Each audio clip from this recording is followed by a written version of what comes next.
Ассаламу алейкум туугандар, кандайсыздар? Назарыңыздарда кайрадан эле базары жок каналы.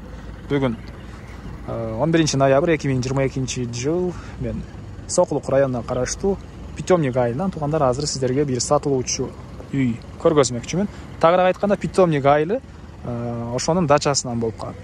Биринчи эле баруу жолун түшүндүрөйүн. Мен турган жер туугандар Кара Сакал айылынын башталышы, Кызыл Туу айылынын бүтөр жери. Бул жер көпчүлүгүңүздөр билген ошол трасса. Түз кетсеңиздер бул трасса менен селекцияга бара аласыздар.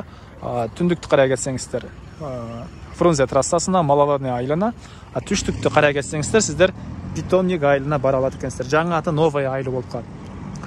Анан сатылуучу үй жайгашкан айылга чейин Бишкек шаарынан түз барган маршрутка бар экен туугандар. Мына ушундай ушул жол менен түз бара бересиздер. Анда эмесе мен сатылуучу үйгө карай жол алдым. Сиздер лайктан басып өз оюңуздарды комментарийге жазып туруңуздар. Анан туугандар күн сайын Бишкек шаарынан сатылуучу үйлөрдү көргүңүздөр келсе, лайктан басып, подписка баскычын басып кетиңиздер. Мынакей туугандар, бул Питомник айылы, жаңы аты Новый айыл болуп калат экен. Түз кирсеңиздер бул жерден сиздер айылга кирип барасыздар. Ушул эле жерден сол тарапка бурулсаңыздар, бул жагы Питомниктин дачасы болуп калат экен. Мынакей бул жерде мектеп бар. Бул мектептен сатылуучу үйгө чейинки аралык 400-500 метр болуп калат. Анан бул жерде туугандар арыктан келген суулар бар. Короону сугарганга, анда айта кетейин. Ушул көчө менен түз чыгып бара бересиздер. Ушул жерден 400-500 метр аралык. Мынакей туугандар, келүү жолун түшүндүргөнчө бүгүнкү чыгарыштагы сатылуучу үйгө да жетип келип калдым. Бул үйүбүздүн көчө тарабы. Түштүк чек арасы бул жерден башталат. Түндүк чек арасы бул пескоблоктон болгон забор бүткөн жерге чейин. Жалпысынан жердин аянты 5 соток туугандар. Жердин аянты 5 соток. Көрүп тургансыздардай ворота орнотулган жана көчө тараптан көрүп тургансыздардай пескоблоктон забор кылынган. Анан мектепке туугандар бул жакта Питомник экинчи жаңы аты Новый айылынын мектебине барышат.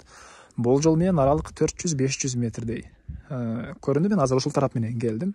Үй ээси деле 300-400 метр деп айтты. Мен 400-500 метр деп айтайын бул жол менен. Келгениңиздерде да өзүңүздөр байкап көрсөңүздөр болот. Садик деле ошол мектептин жанында бар экен. Бул мынакей короосу. Бул жакта узун туурасы 4кө 19 болгон үйүбүз. Могу алды тарабындагы 2 метр болгон навесини кошпогондо узун туурасы 19га 4 экен. Эгер мону кошсок 19га 6 болуп калат экен туугандар. Узун туурасы 19га 6 болгон үйүбүз. Алды тарабы көрүп тургансыздардай стяжка болгон. Кенен бир 2 машина баткандай жер. Бул жагында жүзүм бактары. Бул жакта эле стяжка болгон. Анан алды тарабында да бир аз жемчекке жерлер, бактар баары бар экен. Жалпысынан жердин аянты 5 соток. Документтер боюнча кызыл китеп бар. Мен бул жакка экранга калтырам. Сүрөтүнү кызыл китептин тышкы тарабына. Негизинен бул Питомниктин Новый айылынын дачасы деп эсептелинет экен. Ушул жер участогунун ээси деген кызыл китеби бар документ боюнча. Анан дагы толугураак түрдө ээси номерин калтырам. Звонок кылып сүйлөшүп көрүңүздөр.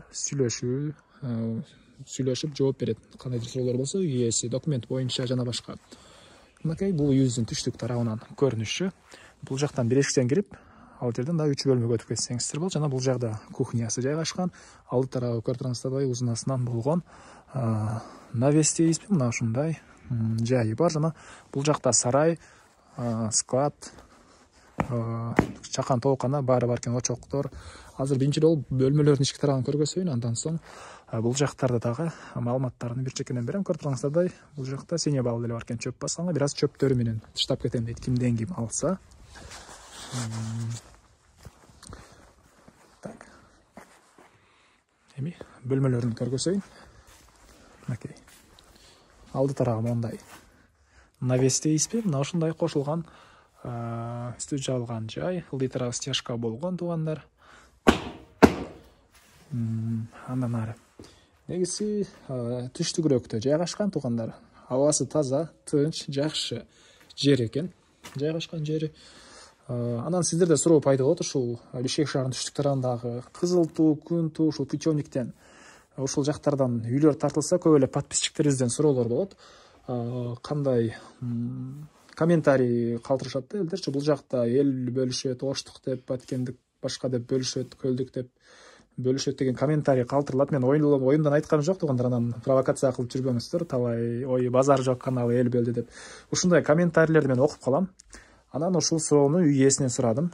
Кандай бул жакта десе, Баткенден, Оштон, бардык региондордон, көлдөн бардынан эле ушул путёнкинин дачасында жашагандар бар. Эч кандай бөлмөй, андай нерсе жок деп айтты. Анан келип эле эми чоң акчага үй сатып алгандан кийин менин сөзүм, үй ээсинин сөзү менен сөзүнө ишенбесеңиздер келип сураштырып кетсеңиздер деле болот туугандар. Ушул жашагандардан кандай депчи. Мына ушундай сөз көп болуп кетти. Эми бул киргенде бир холл дейсизби, ушундай бөлмө туугандар. Үй жөнүндө айтайын. Мебелдер калат экен туугандар. Мебелдер калат. Бир эле могу сепке келген кээ бир мебелдерди алып кетем дейт. А так көп эле бул мебелдер баары эле калат экен. Анан бул жакта бир мондай зал дейбиз, ушундай бөлмө. Көрүп турганыңыздардай потолок пластик, дуалдар обои. Түштүк тарабынан 2 терезе орнотулуптур. Ачып койсок азыр жарык эле 2 кабат эмелер менен, пардалар менен экен. Түштүк тараптан терезе орнотулган. Күн, кыш айларында ачып койсоңуздар кенен тийип, үй жылуу эле болот деп ойлойм. Бул өзүм эле фантазиям туугандар. Негизинен ушундай күн кыш айларында түштүк тараптан тийсе, эмеге отопленияга көп көмүр жакпасаңыздар деле үй жылуу болот күндүн нуру менен. Андан ары кайра эле колго чыгып түзөтсөк, бул жакта спальня бөлмө, потолок пластик, дуалдар шпаклевка бойдон эле. Түштүк тараптан бул жактан деле терезе орнотулган туугандар. Көрүп турганыңыздардай мебелдер, мынакей. Андан ары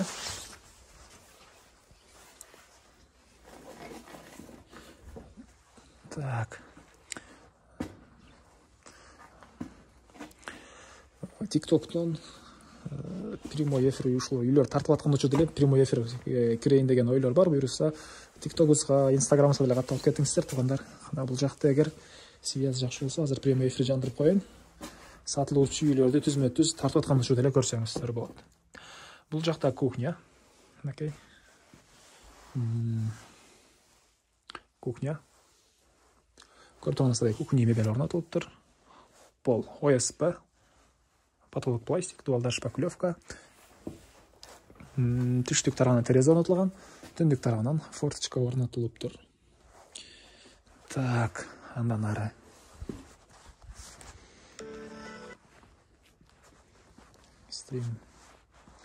Бул жакта туугандар склад жана мал сарай, синий бал. Склад, мал сарай, синий бал.